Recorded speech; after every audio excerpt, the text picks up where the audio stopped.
Phil Mafah out of Clemson. And Clemson is another one of those schools that always just seems to have some running backs coming out of it there. 6'1", 229 pounds, 22 years old. Went to high school in Loganville, Georgia. Logan. Yeah. Little Wolverine action there. In 21, 68 yards, 3 touchdowns. 22, 98 yards and 4 touchdowns. So a very slow start to his career. 23, 965 yards, 13 touchdowns. This past year, 14 games, 216 carries, 1,115 yards, 5.2 yards per carry, 8 touchdowns, 21 catches, 103 yards, third team all ACC. He's a big physical back, like I said, 229 pounds. And like I told you guys, a lot of big backs in this draft. It's funny because the last couple of drafts, I feel like we've been talking about guys that are way too small to usually play Pee Wee football, let alone NFL. This has been the year of big backs this year. Really just patient, good vision. This year. What was that? Sorry? So there's some bigger players this year. Yeah. To a couple years. And like I said, the COVID hump, and all of a sudden, guys are getting beefy again. This is what happens sometimes too, though. Again, when a couple running backs succeed in the NFL, and all of a sudden the NFL's looking for running backs, they pop out of the woodworks. Yeah, seems to be the way it works sometimes. Like I said, not very agile. He's bad in open field. Here's one thing I got to mention, and it's something that scares me to a degree because it lingered. Had to let it linger. They had to. Or they had to let it linger. He had a shoulder injury all year.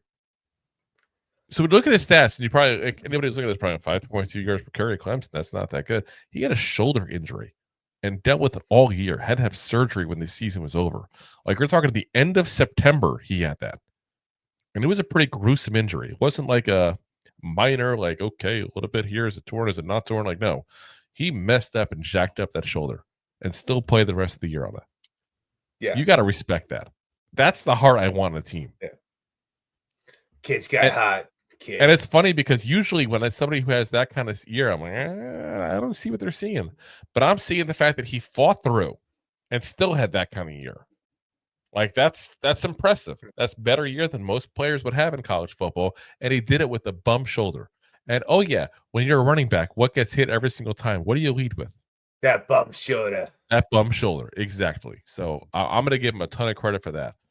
He is said to be healthy, though. So, now he's supposedly good to go. So that's a good sign there. Another guy I think is a day 3 guy. You're taking a hit on him saying, you know what?